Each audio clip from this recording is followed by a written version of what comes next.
तो दोस्तों हम लोग पिछले क्लास में इस बहुपद अध्याय के जितने भी बेसिक क्लास थे, सूत्र थे, नियम थे, वो सारे हम लोगों ने पढ़ लिया था। अब हम लोग चलते हैं इस अध्याय के प्रश्न की ओर, प्रश्न संख्या 1 की ओर, जो कि ऑब्जेक्टिव बेसिस है।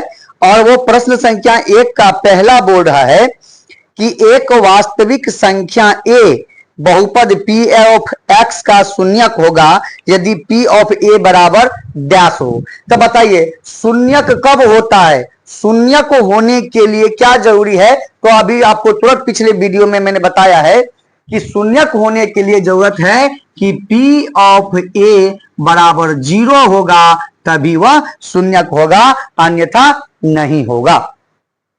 ठीक, अगला प्रश्न है प्रश्न संख्या 1 का 2 कि कहता है कि 2x² माइनस 3x माइनस 5 का शून्यक ज्ञात कीजिए। तो जैसे कि देखिए, पहले मैं लिख लेता हूं उसके बाद बताता हूं आपको। 2x² माइनस 3x माइनस 5 का शून्यक ज्ञात कीजिए। आपको जैसे ही बोला तो शून्यक के बारे में हम लोग जानते हैं कि शून्यक का अर्थ होता है 0।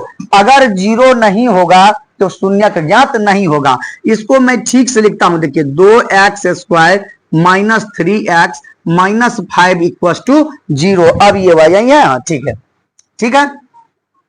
अब हम इसको आगे बढ़ाएंगे तो आप क्लास 7-8 से ही गुणनखंड करना सीखे हैं। और गुणनखंड में क्या होता है, इस 2 को पहले गुणा कीजिए, दोनों को गुणा करेंगे तो 10। अब 10 का गुणनखंड कीजिए, 2 पंचे 10 और 5 एका 5। अब ये किसी से विभाज्य नहीं होगा, तो हम लोग क्या लिखेंगे कि 2x², एक बार 2x², हमको माइनस 3x लाना है तो माइनस 5x प्लस 2x और माइनस में 5 बराबर 0। देखिए 5 में से 2 घटा तो माइनस 3 और 5 दूना 10, क्योंकि हमारा ये देखिए 10 आया भी था।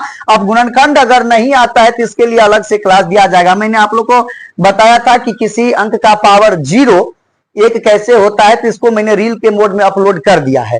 आप जाके देख सकते हैं मेरे शॉर्ट्स में कि आपको मिल जाएगा किसी भी अंक का पावर 0 1 क्यों होता है। इसी तरह मैंने आपको बताया था तो किया, और फिर मैं बता रहा हूं कि मैं गुणनखंड कैसे बनाते हैं वो सिखाऊंगा, तो मैं सिखाऊंगा। फिलहाल आगे हम लोग इस प्रश्न पर चलते हैं। तो अब बताइए इसमें x, हम x को पकड़ लेंगे तो क्या हो जाएगा 2x माइनस 5, 2x माइनस 5 और प्लस यहां 1 पकड़ लेंगे तो ये भी हो जाएगा 2x माइनस 5 इक्वल टू 0। अब देखिए ये दोनों एक जैसा रहता है तो हम कॉमन ले लेते हैं, तो 2x माइनस 5 पकड़ लेंगे, यहां बच जाएगा x, यहां बच जाएगा 1 इक्वल टू 0। अब एक बार 2x माइनस 5 इक्वल टू 0 और एक बार x प्लस 1 इक्वल टू 0।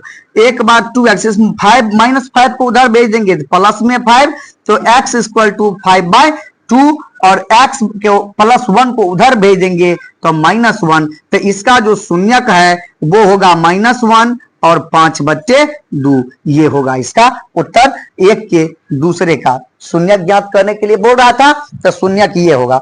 अब है प्रश्न संख्या 1 का 3, इस दोनों को मैं साफ कर देता हूं।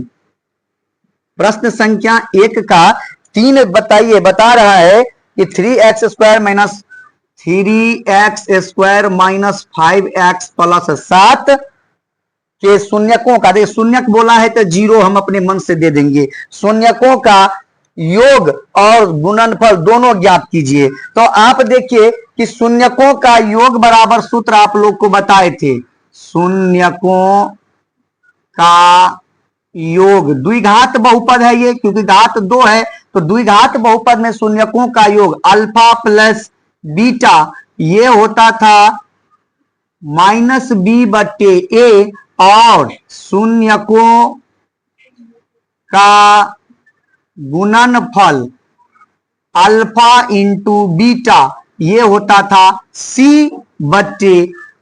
तो बताइए अल्फा प्लस बी, इसमें से a का मान है 3, b का मान है -5 और c का मान है 7। तो हम क्या लिखें, alpha plus beta minus b/a, तो माइनस, और b का मान भी माइनस, तो 5/a ए का वैल्यू 3, तो -5 अब minus plus minus minus plus 5/3 और अल्फा इंटू बीटा C/A, तो C 7 और A का मान 3, ये है इसका उत्तर। अब आप अगर इसमें नहीं समझे कि B का मान -5 आया, तो आप द्विघात का व्यापक रूप याद कीजिए, क्या था, ax² plus bx plus c। बताइए इसमें कहीं पर माइनस नहीं था, और ये माइनस जो हुआ है तो इस -5 के चक्कर में ये प्लस माइनस से माइनस हो गया, इसीलिए माइनस इसका मान है, न कि इसका। आगे बढ़ते हैं, प्रश्न संख्या 4 इसी का दिया हुआ है। देखिए कि 4 का ये था 3 नंबर का, अब है 4 नंबर का। दिया हुआ है कि ax² plus bx plus c, ax² plus bx plus c, बोल रहा है कि डॉट डॉट दे के x minus alpha into x minus beta दिया हुआ है। पूछ रहा है कि बताइए कि इस खाली जगह पे क्या होगा। तो ये सूत्र होता है, आपको भी सूत्र लिखाए हैं कि x minus alpha into x minus beta द्विघात बहुपद का सूत्र होता है, तो आप यहां पर a दे दीजिए, इसका बात खत्म है। ठीक, 4 नंबर तक हो गया। अब हम लोग बढ़ेंगे प्रश्न संख्या 5 की ओर, लेकिन पहले इसको साफ करते हैं। कंटिन्यूटी बड़ी चीज है, कंटिन्यू बने रहिए, बस सब सीख जाएंगे आप लोग। प्रश्न संख्या 5, प्रश्न संख्या 5 क्या है कि ax² plus bx plus c alpha beta हो, तो ax² plus bx plus c का शून्यक अल्फा बीटा हो, तो देखिए फिर क्या पूछ रहा है कि अल्फा प्लस बीटा बराबर और अल्फा इंटू बीटा बराबर।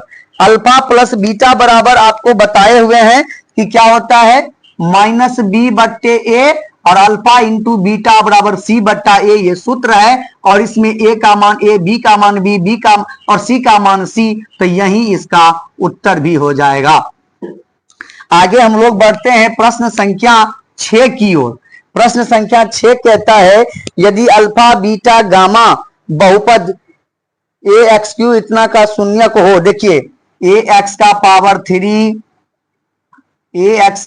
3 plus bx² plus cx plus d का शून्यक हो अल्फा बीटा गामा, तो हमसे पूछा है कि alpha beta plus beta gamma plus alpha gamma बराबर क्या होगा। इसके लिए आपको सूत्र बताए थे कि इसका सूत्र होता है c/a, और ये त्रिघात बहुपद का व्यापक रूप है, तो व्यापक रूप से इसका उत्तर भी यही हो जाएगा, c/a। अब प्रश्न संख्या 7, प्रश्न संख्या 7 भी बिल्कुल वही है कि अल्फा बीटा गामा बहुपद है किसका, शून्यक है किसका, x का power 3 -7x² plus 5x plus 9, इसका शून्यक है अल्फा बीटा गामा। आपसे पूछा है कि अल्फा बीटा गामा बराबर क्या होगा, बताइए इसके बारे में। यहां पर पहले हम ज्ञात करते हैं, तो a बराबर 1, b बराबर -7, c बराबर 5 और d बराबर 9। Alpha beta gamma, alpha beta gamma का सूत्र आपको बताए थे -d/a, तो आपके पास अब दिया हुआ है, तो बताइए कि -d तो -9 और a का मान 1, तो 1 में हो तो कोई फर्क नहीं पड़ता है, हम इसको -9 सीधा लिखेंगे। ये है प्रश्न संख्या 7 का उत्तर। 1 नंबर के प्रश्न में 7 प्रश्न था, जिन सभी प्रश्नों का उत्तर मैंने यहां पर दे दिया। मैं अभी इसको साफ करता हूं और आपके लिए अगला प्रश्न जो है 2 नंबर का इसी के साथ है, ऑब्जेक्टिव के तरह ही है, इसलिए मैं इसी के साथ उसको भी चाहता हूं कि मैं समाप्त कर दूं। अब चलते हैं प्रश्न संख्या 2 की ओर। तो देखिए प्रश्न संख्या 2 कहता है कि p ऑफ x बराबर, देखिए p ऑफ x बराबर दिया हुआ है ax² minus 3 into a minus 1 into x -1, और इसका एक शून्यक बोल दिया है कि एक शून्यक एक है तो ए का मान ज्ञात कीजिए। खैर हम शून्यक पे बाद में चलेंगे, अभी हम लोग पहले इसको सिंप्लीफाई करेंगे। तो क्या करेंगे, ए एक्स स्क्वायर 3a से गुना होगा, 3a और x भी है तो क्या हो जाएगा 3ax, और फिर जब 3 से ये गुना होगा तो माइनस माइनस प्लस 3 और 1 और ये x है तो 3x और माइनस में 1। अब कुछ नहीं कीजिए, देखिए आपके पास पहले से प्रश्न बोल दिया है कि x का एक शून्यक, इस बहुपद का एक शून्यक एक है, तो जहां जहां x है आप वहां वहां एक रख दीजिए। आगे बढ़िए, a इंटू एक का square minus 3a into 1 plus 3 into 1 minus 1। आगे बढ़िए, एक का स्क्वायर करेंगे कोई फर्क नहीं पड़ेगा, तो वो एक माइनस 3a प्लस 3 और ये माइनस में 1। शून्यक है तो हम बराबर में 0 डाल सकते हैं, यह बात हम लोग पहले से जानते हैं, शून्यक अर्थात शून्य होता है। आगे बढ़ाइए इसको, तो शून्य बराबर क्या होगा, देखिए ये माइनस में 3 है, ये प्लस में, तो घट के माइनस 2a, ये प्लस में 3 है, ये घट के तो प्लस में 2, माइनस में 2a है, बराबर के इस साइड ले आएंगे तो प्लस में 2a बराबर 2, तो a बराबर 2 और ये गुना में है, इधर जाएगा भागा में, कट गया तो a बराबर 1। ये है आपके प्रश्न संख्या दूसरे का उत्तर। इसी के साथ हमने प्रश्नावली 1a बहुपद के प्रश्नावली 1a का प्रश्न संख्या 1 और 2 का हल अभी ज्ञात किया है इस क्लास में। आप कंटिन्यू बने रहिए, अगले क्लास में आपको ऐसे ही सारे क्लास के वीडियो अपलोड कर दिए जाएंगे। अनाया कोचिंग सेंटर के साथ सिर्फ आप बने रहिए। धन्यवाद।